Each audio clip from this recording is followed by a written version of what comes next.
আসসালামু আলাইকুম। আমি শারমিন কিচেনের ব্লকের শারমিন বলছি সিরাজগঞ্জ থেকে। আমি আজকে 3টে রেসিপি শেয়ার করব। চিকেন চাপ, নান রুটি আর এগুলো খাওয়ার জন্য স্পেশাল মশলা সস।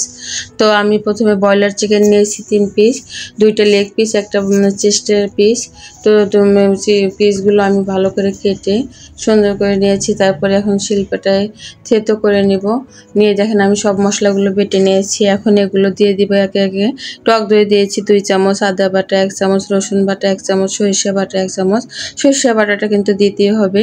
গরম মশলা বাটা 1 চামচ, হলুদ গুঁড়া 1 চামচ, ধনিয়া গুঁড়া 1 চামচ, লাল মরিচ 2 চামচ, ভাজা মশলা গুঁড়া 1 চামচ, কালো গোলমরিচের গুঁড়া 1 চামচ, রাঁধুনি কাবাব মশলা 1 চামচ, লবণ 1 চামচ, টেস্টিং সল্ট 1 চামচ, সরিষার তেল 2 চামচ, সয়া সস 2 চামচ, টমেটো সস 2 চামচ, লেবুর রস 2 চামচ।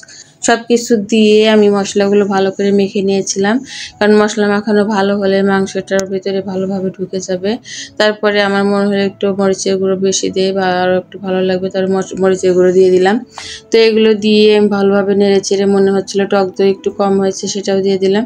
দিয়ে এটাকে আমি 2 ঘন্টার জন্য রেস্টে রেখে দিলাম। দিয়ে এবার একটু শুকনো উপকরণ তৈরি করে নিলাম। ময়দা 1 কাপ, কর্নফ্লাওয়ার 1/4 কাপ, কালো গোলমরিচের গুঁড়ো 2 চামচ, লবণ 1 চামচ দিয়ে এটা রেখে এবার আমি ডো তৈরি করতে আসবো। কুসুম গরম দুধ দিয়েছি 1 কাপ, ইস্ট হচ্ছে 1 চামচ, লবণ 1/2 চামচ, চিনি 2 চামচ, ময়দা 2 কাপ, ডিম একটা, তেল 2 চামচ।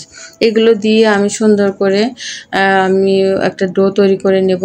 তো এগুলো দিয়ে অনেকক্ষণ মথতে হবে। মুথে আমি এটাকে 10 মিনিট রেখেছিলাম রেস্টে। রাখার পরে আবারও আমি তেল দিয়ে এটাকে ভালোভাবে মুথে নিলাম। মুথে নিয়ে এটাকে আমি 2 ঘন্টার জন্য রেস্টে রেখে দিব। তো আমার কিন্তু চিকেনটা 2 ঘন্টা পার হয়ে গেছে। এটাকে আমি শুকনো উপকরণ দিয়ে আমি কোট করে নিলাম।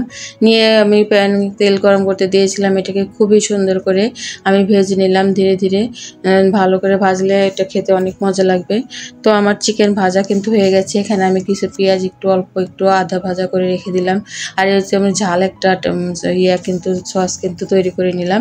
এবার আমি এই ডোকে নিয়ে এসে ভালো করে মথে আমি কিন্তু এটা 10টা পিস করে নিয়েছি।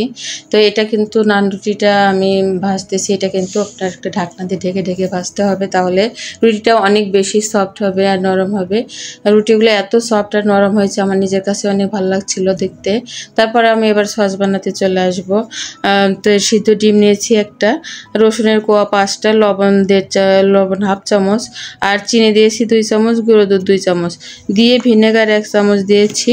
তারপরে দিয়েছি টক দই 2 চামচ, দিয়ে কালো গোলমরিচের গুঁড়ো দিয়েছি 1.5 চামচ, লেবুর রস 1.5 চামচ, আর সয়াবিন তেল দিয়েছি 2 চামচ, টমেটো সস দিয়েছি 2 চামচ।